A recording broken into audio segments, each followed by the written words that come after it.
Première des choses, tu auras patienté.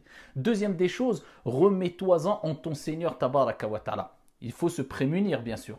Et parmi les moyens de se prémunir, c'est ad-du'a, c'est parmi les moyens, c'est l'invocation, c'est le dhikr, c'est l'évocation, c'est la récitation du Coran. Et c'est pour cela que ce qui fait partie des invocations du soir et du matin, c'est de toujours réciter Surat al-Falaq et Surat al-Nas à trois reprises. Et dans Surat al-Falaq et Surat al-Nas, on cherche protection auprès du Dieu des hommes, contre le méfait des hommes, contre la méchanceté de l'être humain.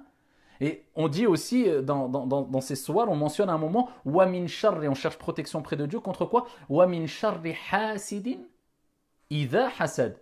Regardez la différence entre l'envieux et ici l'envieux qui envie, c'est-à-dire l'envieux qui met en application, qui va extérioriser son envie.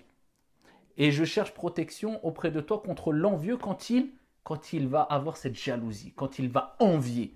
C'est pour ça que je vous ai dit précédemment, quelqu'un peut avoir de l'envie, un peu de jalousie. Mais le plus grave, ce n'est pas de l'avoir, c'est de ne pas la combattre et de l'extérioriser en faisant du mal. Wa min sharri hasidin idha hasad. Ya Allah, je cherche protection près de toi contre cette personne jalouse. Quand il va avoir cette jalousie, il va l'extérioriser par le mal.